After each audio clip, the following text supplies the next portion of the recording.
श्रीमान वेंकटनाथार्य कवितार्किक केसरी वेदांताचार्यवर्यो मे सन्निधत्तां सदाहृति रामानुजदयापात्रं ज्ञानवैराग्यभूषणं श्रीमद्वेंकटनाथार्यं वन्दे वेदान्तदेशिकं लक्ष्मीनाथसमारम्भां नाथयामुनमध्यमाम् अस्मदाचार्यपर्यन्तां वन्दे गुरुपरम्परां यो नित्यमच्युतपदाम्बुजयुग्मरुक्मव्यामोगतस्सतितराणाय मेने अस्मद्गुरोर्भगवतोस्य दयैकसिन्धोः रामानुजस्य चरणौ शरणं प्रपद्ये श्रीवत्सचिह्नमिश्रेभ्यो नमभुक्तिमधीमहे यदुक्तयस्त्रयी कण्ठे यान्ति मङ्गलसूत्रताम् श्रीपराशरभट्टार्यः श्रीरङ्गेशपुरोहितः श्रीवत्साङ्कसुतः श्रीमान् श्रेयसे मे अस्तु भूयसे. இன்றைய ஸ்லோகம் 36வது ஸ்லோகம். 36, 37, 38 3 ஸ்லோகங்களால் ஸ்ரீ பராசர பட்டர் ரங்கநாயகி தாயாரின் திருமேனியை வர்ணிக்கிறார். பிராட்டியாரின் திருமேனி வர்ணனம். அங்கம் தே மிருதுஷீத முக்த மதுரா மதுரோ தாரை குணை கும்பதः க்ஷீராப்தே கிம் ருஜீஷதாம் உபகதா மன்யே மகார்காஸ்ததः இந்துக்கல்பலதா சுதா மதுமுகா இத்யாவிலாம் வர்ணனாம் ஸ்ரீரங்கேஸ்வரி சாந்தகிருத்ரிமகதம் திவ்யம் வபுர்னார்ஹதி. அங்கம் தே மிருதுஷீத முக்த மதுரோ தாரை குணை கும்பதः க்ஷீராப்தே கிம் ருஜீஷதாம் உபகதா மன்யே மகார்காஸ்ததः இந்துக்கல்பலதா சுதா மதுமுகா இத்யாவிலாம் வர்ணனாம் ஸ்ரீரங்கேஸ்வரி சாந்தகிருத்ரிமகதம் திவ்யம் வபுர்னார்ஹதி. ஸ்ரீ ரங்கநாச்சியாரே தேவரீருடைய திருமேனியை மென்மை என்ன, குளிர்ச்சி என்ன அப்படின்னு ஒரு விளக்க முடியாத, வர்ணிக்க முடியாத அழகென்ன, இனிமை என்ன, வாரி வழங்கும் வள்ளல் தன்மை என்ன, இப்படி சாரமான நல்ல அம்சங்களை கொண்டு எல்லாவற்றையும் ஒன்று சேர்த்து படைக்கிற திருப்பார்க்கடலுக்கு சந்திரன், கற்பக்கொடி, அமுதம் போன்ற ஆச்சரியமான பொருட்கள் முதலானவைகளும் ஷாறு நீக்கிய பின் மிகுந்த சக்கையான நிலையை அடைந்தனவோ.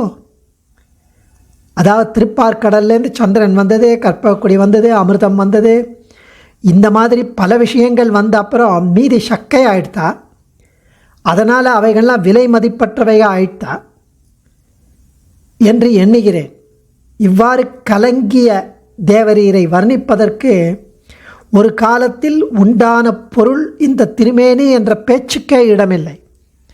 அப்படி இடமில்லாத ஒரு அப்ராகிருதமான தேவரீர் திருமேனி தகாதே இப்படி வர்ணிப்பதற்கு தேவரீருடைய திருமேனி சந்திரன் போல இருக்குது, அமுதம் போல இருக்குது, கற்பக விருட்சம் போல இருக்குது அப்படின்லாம் சொல்ல முடியாது அப்படின்னு ஆச்சரியமாக அனுபவித்து, அப்படி அனுபவிப்பதற்கு உபமானத்திற்கு ஒரு உவமை சொல்வதற்கு ஒரு காரியம் முடியலையே அப்படிங்கிறார். ஏன்னா திவ்யமங்கல விக்கிரகத்தை விசித்திரமான வகையில் வர்ணிக்கிறார் சுவாமி. அவருடைய கவி நயம், ஆச்சரியமான அனுபவ பரிவாகம் அபரிமிதமாக இருக்கு. சந்திரனில் மேன்மை உண்டு ஸ்ரீ மகாலட்சுமியே, கற்பக கொடியில் வள்ளல் தன்மை உண்டு, அமிர்தம் மது இவற்றில் இனிமை உண்டு, மயக்கம் தரும் குணம் உண்டு. இந்த குணங்கள் எல்லாம் ஒன்று சேர்ந்திருப்பது ஸ்ரீ மகாலட்சுமியான உன்னிடத்தில். இந்த பல வகையான குணங்களும் பிராட்டியினிடம் ஒன்று சேர்ந்திருப்பதால் பார்க்கடல் இவற்றின் சாராம்சங்களை எல்லாம் பிழிந்தெடுத்து பிராட்டியை உண்டாக்கியதோ அப்படின்னு தோன்றுகிறது. கடலரசன் அவ்வாறு அந்த தன்மைகளெல்லாம் பிழிந்து எடுத்து விட்டால் அப்போ அது சக்கையாக தானே இருக்கும் அப்படின்னு எண்ணுவோம். நம்ம நினச்சுட்டோமானா அது தவறு. ஏன்னா அந்த சந்திரனிற்கு இருக்கிற குளிர்ச்சி, மென்மை, கற்பக விருட்சத்திற்கு இருக்க வள்ளல் தன்மை, அப்படி அமிர்தத்துக்குரிய இனிமை, மதுக்கு இருக்கிற மயக்கம் தன்மை எல்லாம் இன்னும் இந்த உலகில் இருக்கின்றது. அப்படின்னா அந்த சாரமான பிராட்டியின் தன்மை அப்போ அது எப்படி வந்தது அப்படின்னா, பிராட்டியின் திவ்யமங்கள விக்கிரகம் அப்ராகிருதம், திவ்யம். மேற்சொன்னவற்றின் சாரம் என்று சொல்லுவோமானால் அதில் கலப்படம் இருக்கும், கலக்கம் இருக்கும், கிருத்திரிமம் இருக்கும், குற்றம் இருக்கும். அப்படி குற்றமே அற்ற அப்ராகிருத திருமேனியை வர்ணிப்பது அத்தோட கூட சிறிதும் பொருத்தமாகாது. அப்ராகிருதமான இதனை பிராகிருதம் என்று எவ்வாறு நான் சொல்லலாம் என்கிறார் சுவாமி. ஸோ ஸ்ரீரங்கேஸ்வரி, ஸ்ரீரங்கநாச்சியாரே திருப்பார்க்கடலை கடைந்த போது பிராட்டி அவதரித்ததாய் ஸ்ருதி, ஸ்மிருதி, இதிகாச புராணங்கள் காணப்படுகிறது. பெரிய பிராட்டியாரே உன்னாலும் பெருமாளாலும் சௌமியங்களையும், அதாவது அழகானவையாயும் சௌமியங்கள் அல்லாதவாயும் இருக்கிற ரூபங்களினால் இந்த லோகமானது நியமிக்கப்படுகிறது, வியாபிக்கப்படுகிறது. அதாவது உங்கள் இருவராலும் இந்த உலகம் சூழப்பட்டுள்ளது. இந்த விஷ்ணு புராண ஸ்லோகத்தை சுவாமி எடுக்கிறார். அதாவது இந்திரன் சொல்கிறாராம் இந்திர ஸ்துதியில், சௌமியா சௌமியை ஜெகத்ரூபைஹி துவயை தத் தேவி பூரிதம். அம்மா பெரிய பிராட்டியரே உன்னாலும் பெருமாளாலும் அழகானவையும் அழகல்லாதவும் ஆகிய ரூபங்களினால் இந்த உலோகமானது வியாபிக்கப்படுகிறது. உங்கள் இருவராலும் இந்த உலகம் சூழப்பட்டுள்ளது. இந்த விஷ்ணு புராண ஸ்லோகத்தை சுவாமி தேசிகன் தன் சதுஸ்லோகி பாஷ்யத்தில் எடுக்கிறார். அதுவும் எம்பெருமான் கடலை கடந்ததும் ஹாலஹால விஷயம் முதலானவை வந்ததும் அந்த விஷத்தை ருத்ரனுக்கு அந்தர்யாமையாய் பகவான் இருந்து கொண்டு பருகியதையும் ரிக்வேதம் காட்டுகிறது. வாயுரஸ்மா உபாமந்தன் பினஷ்டிஸ்மா குனன்னமா கேஷி விஷஸ்ய பாத்திரேன யத் ருத்ரேணா பிபத்சக. தேவர்களை எதிர்த்து வந்த அசுரர்களை பகவான் கேசவன் அடக்கியதும் இதில் காட்டப்பட்டது இந்த ரிக்வேதம். ஸோ அப்ராகிருதமான பிராட்டியின் திருமேனிக்கு புண்ணிய பாப ரூபமான கர்மவசியர்களாக இருக்கிற சந்திரனையும் கற்பக கொடியையும் அமுதத்தையும் தேனையும் உபமானகமாக காட்டுவது அபச்சாரம். அப்படி கம்பேரே பண்ணக்கூடாது, அதுவே அபச்சாரம். ஆனாலும் கவிகள் குளிர்ச்சிக்கு சந்திரனையும் வாரி வழங்கும் வள்ளல் தன்மைக்கு கற்பக விருட்சத்தையும் கற்பக கொடியையும் இனிமைக்கு அமுதத்தையும் இரக்கம், அதாவது கிறக்கம் ஏற்பட மதுவையும் காவியங்களில் காட்டுவதால் தாமும் அப்படி காட்ட முற்படுவதாக கூறி பட்டர் உண்மையில் இப்படி வர்ணிப்பது ஆவிலா வர்ணனாக என்கிறார். ஆவிலா வர்ணனாக அப்படின்னா கலங்கிய வர்ணனை. இப்படி ஆவிலா வர்ணனாக ஆயினும் கவிகள் இந்த மாதிரி சொன்னாலும் சந்திரன் கற்பக கொடி மது இவைகளில் ஒரு நன்மை தான் இருக்கும். சந்திரன்னா குளிர்ச்சி தான் இருக்கும், கற்பக விருட்சனா வள்ளல் தன்மை தான் இருக்கும். ஆனால் பிராட்டியத்தில் மிருது ஷீல முக்த மதுர உதாராக என்கிறார் இந்த இடத்துல. மிருது ஷீல ஷீத முக்த மதுர உதாராக பல கல்யாண குணங்கள் குடிக்கொண்டிருக்கின்றன. சந்திரன் வாரி வழங்கினான்னு எங்கேயாவது பார்க்குறோமா?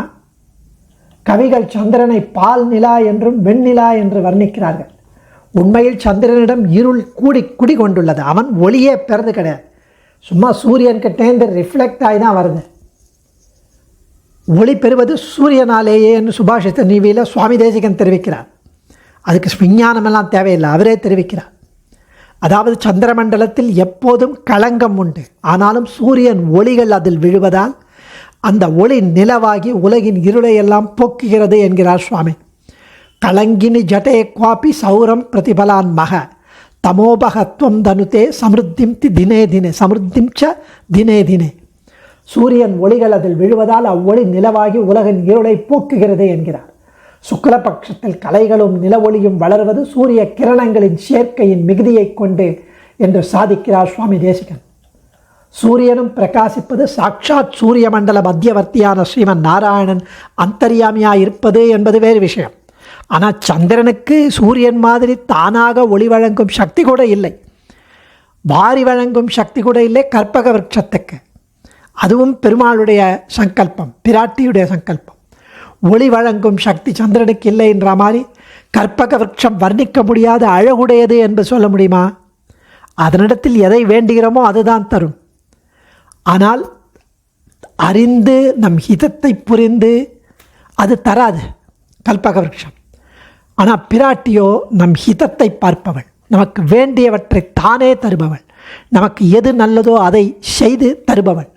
சம்சாரி ஜீவர்களுக்கு பரமஹிதம் மோட்சம்தானே, அதை தருபவள் பிராட்டி. சம்சாரார்ணவ தாரிணியும், சம்சாரத்தை கடத்துவிப்பவள் என்று பெயர். விமுக்தி பலதாயினை, மோட்சத்தை தருபவள். இப்படி புராணங்கள் பிராட்டியின் பெருமையை வர்ணிக்கிறது. மிகவும் அழகானவள் பிராட்டி, எல்லாம் ஓரிடத்திலேயே அமையப்பெற்றவள் பிராட்டி. இங்கு பிராட்டி விஷயத்தில் மிருது என்கிறார். மிருது என்பது மென்மையான கல்யாண குணத்தையும் திருமேனியின் மார்தவத்தையும் சொல்லும். ஷீதம் என்பது குளிர்ந்த பார்வையை கூறும். ஆர்திராம் புஷ்கரிணீம் என்று ஸ்ரீசுக்திகத்தில் காட்டியபடி பிறருக்கு தொல்லையை அளிக்கும் சூடான சொற்கள் இவளிடம் இல்லை. ஸ்ரீ பராசர பட்டர் விகாசி கமலே ஸ்ரீ பராசர மகரிஷி விஷ்ணு புராணத்தில் தெரிவிக்கிறார். அதாவது விகாசி கமலே ஸ்திதா என்று தாமரை மலரில் வசிப்பவள் என்றும், தாமரை மலரின் மகரந்த துகள்கள் பட்டு அவளுடைய திருமேனியே சிவப்பாகிவிடக்கூடிய மிருதுவான தன்மை உடையது திருமேனி. அப்படிப்பட்ட சீத ஸ்வபாவமானவள், குளிர்ந்த ஸ்வபாவமானவள், மிருதுவான ஸ்வபாவமானவள். மதுரனா ரொம்ப இனிமையான சொற்களையும் கடுமையான சொற்களை அறியாதவளும் பிராட்டி. எல்லாருக்கும் நன்மைகளையே அருளும் ஸ்வபாவம், ஆதரம் பொங்கும் பார்வை, கட்டாட்சமுடையவள் அவள். அடுத்தது பிராட்டியின் உதார குணத்தை தெரிவிக்கிறார் சுவாமி. அம்மா ரங்கநாயகி, உன் திருமேனி எல்லாவற்றிற்கும் மேலாக தன்னை சேவித்தவர்களை சாஸ்திரங்களை அனுசரித்து நடந்து கொள்ள வைக்க நீ விரும்புவதை காட்டுகிறது. உன்னுடைய திருமேனி, உன்னுடைய திவ்யமங்கல விக்கிரகத்தை சேவிச்சாலே போகிறோம். அவள் சாஸ்திர சம்மதத்துடன் தன்னுடைய வாழ்க்கையை நடத்த வேண்டும் என்று ஆசை கொள்வார்கள். இதற்காக பிராட்டி என்ன செய்கிறாள் தெரியுமா? தன்னை ஆர்த்தியுடன் வந்து சேவிக்கும் பக்தனை கைப்பிடித்து தூக்கிறாள். அதற்காக இவள் திருமுகம் குனிந்து சேவையாகிறதாம். உலகில் தன்னை விழுந்து சேவிப்பவர்கள் அனுகிரகிப்பவர்களை ஆசைப்படுபவர்கள் சேவிப்பவர்களை குனிந்து தூக்குவது இல்லையா? அது மாதிரி பிராட்டி பக்தர்கள் சேவிக்க வரும்போது அனுகிரகிப்பதற்காக கொஞ்சம் குனிந்து விடுகிறாளாம் அவள். இவள் திருமுகம் சற்றே கீழே குனிந்து சேவையாகிறதாம். இதை பெருந்தேவி தாயாரிடம் கூட காணலாம். இதைத்தான் வாசனா நம்ரம் அக்ரே என்று பட்டர் இந்த இடத்துல ரொம்ப தெரிவிக்கிறார்.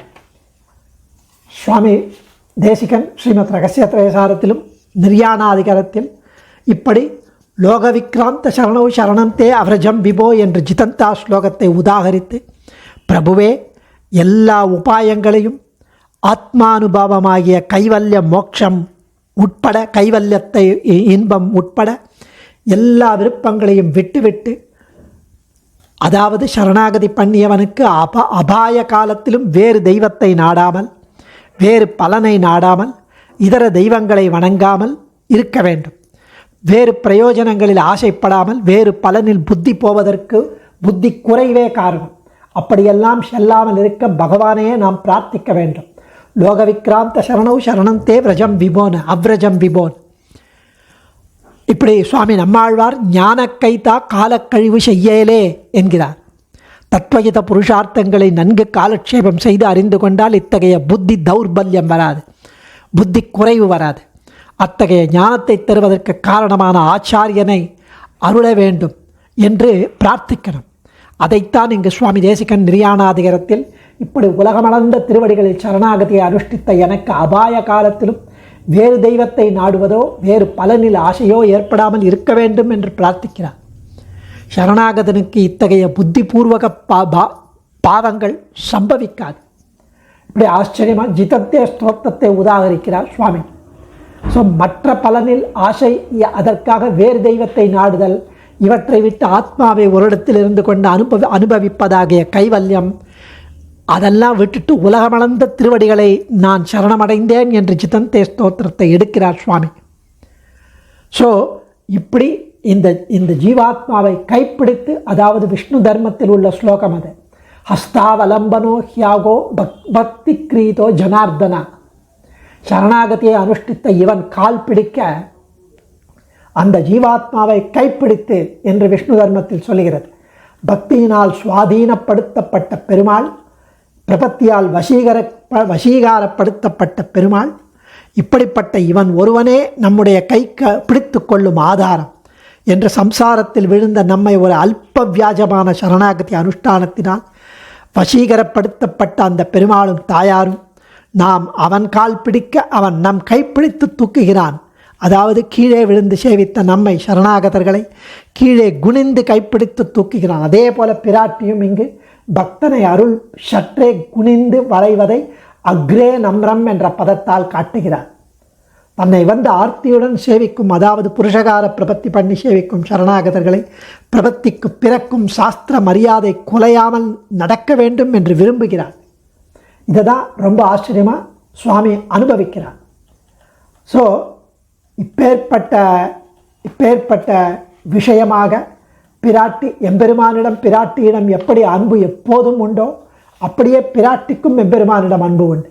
அந்த அன்பிற்குரிய எம்பெருமானிடம் பழகி சேத்தனர்களை காக்க பரிந்துரைப்பதில், புருஷகாரம் செய்வதில் விருப்பம் கொண்டவள் பிராட்டி. ஆகவே சற்றே பக்கவாட்டில் சற்றே நாணி சுருங்கி இருக்கிறாளாம்.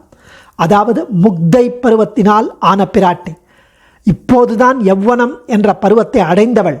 மிகவும் வெட்கத்தினால், நித்திய யுவாவான எம்பெருமானிடம் உள்ள வெட்கத்தினால் அதே சமயத்தில் சேத்தனர்களை ரட்சிப்பதற்கு தலை குனிந்திருக்கிறாளாம்.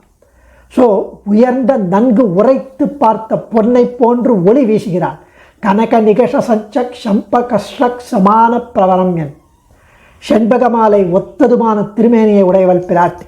தூய பசும்பொன் நிறம், அதை போல பிராட்டியின் திருமேனி.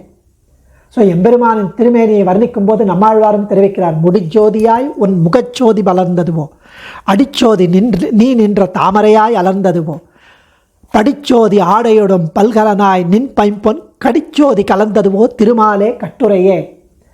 உன் திருமுகத்தின் ஒளியே திருமாலே ஸ்ரீயப்பதியே, உன் திருமுகத்தின் ஒளியே உன் கிரீடத்தின் ஒளியாக அமைந்ததோ, அந்த திருமுகத்தின் தேஜஸ் கிரீடம் வரை பரவியதோ என்கிறார். உன் திருவடிகளின் ஒளியே நீ நிற்பதற்கு கீழே பீഠமாய் உள்ள தாமரை பூவாய் வந்ததோ. இப்படி கீழே சேவித்துவிட்டு மேலே பார்க்கிறேன். உன் இடையில் கண் வைத்த போது உனது பொன் போன்ற திருவரையில் இடையில் அதனுடைய ஒளியே மேலும் கீழுமாக விகசித்த அணிகலன்களாய் இருந்ததோ. இப்படி ரொம்ப ஆச்சரியமாய் இருப்பதை, அதே போல இப்படிப்பட்ட அழகு எம்பெருமான் பிராட்டி திருமேனி இருவருக்கும் உண்டு. பிராட்டியின் திருமேனி பிராட்டிக்கே உரிய செண்பகப்பூ மாலையின் வாசனையைப் போல் உள்ளது என்கிறார் பட்டர். எம்பெருமானுக்கு முல்லை மல்லிகை, பிராட்டிக்கு செண்பகம் தாமரை முதலியவைகள், ஆம்பல் கருநெய்தல் போன்றவை பூமி பிராட்டிக்கு, செவ்வல்லி முதலானவை நீலை பிராட்டிக்கு, அல்லிமா மலர் மகள் போல மயக்குகள் என்பது அல்லிப்பூவை தரித்திருக்கும் நீலை பிராட்டிக்கு இப்படி உகந்த பூக்கள். இங்கு செண்பகமாலை பெரிய பிராட்டியாருக்கு உகந்தது. அதனால் திருமேனியும் அதன் வாசனையை ஒத்திருக்கிறது. சமான பிரவரம், இப்படி காணப்படும் திருமேனி இதோ எதிரில் சேவை சாதிக்கிறது. இதம் உதாரம் வர்ஷ்ம வாச்சாம் அபூமி, அதாவது இது எதிரில் சேவையாகும் கம்பீரமான உதாரம். தேவதைகளுடைய திருமேனி கவிகளின் வர்ணனை சொற்களுக்கு நிலமில்லாதது, எல்லையில்லாதது. இத்தகைய பிராட்டியின் திருமேனி அமைப்பும் சோபையும் கவிகளின் சொல்லுக்கு அப்பாற்பட்டவை என்று ஆச்சரியமாக அனுபவிக்கிறார் சுவாமி. ஸ்ரீ ஆண்டாளும் சீரார் வளையொலிப்ப வந்து திறவாய் என்று பிராட்டியை அனுகிரகிக்க வேண்டுகிறாள் என்றோ, அதுபோல சற்றே இந்த இடத்துல பதவி, பட்டம், பணம், அதிகாரம் இவற்றில் ஏதாவது ஒன்றிருந்தாலே மற்ற தேவதைகள் மிடுக்காக எவரையும் லட்சியம் பண்ணாது. அப்படி இருக்கும்போது இத்தனையும் இருக்க பிராட்டிக்கு, எம்பெருமானுக்கும் பிராட்டிக்கும் இருவருக்கும் அப்படி இருந்தும் அந்த இருவரிடமும் தபஸ் பண்ணி வாங்கினது அந்த தேவதைகள், அவர்களுக்குரிய சக்திகள். ஆனால் பிராட்டியோ எல்லாம் இயற்கையாக அமையப்பெற்றும் எல்லோரையும் அழைத்து கட்டாட்சித்து அருள் செய்து சேவை சேவை கொடுத்து இப்படி அத்தனையும் கொண்டு இவளே பரதேவதை என்பதை அறியலாம் இல்லையா? அதுதான் இந்த ஸ்லோகத்தின் கருத்து. அடியேன் தன்யோஸ்மி. கவிதார்க்கிக சிம்ஹாய கல்யாண குணசாலினே ஸ்ரீமதே வெங்கடேஷாய வேதாந்த குரவே நமக.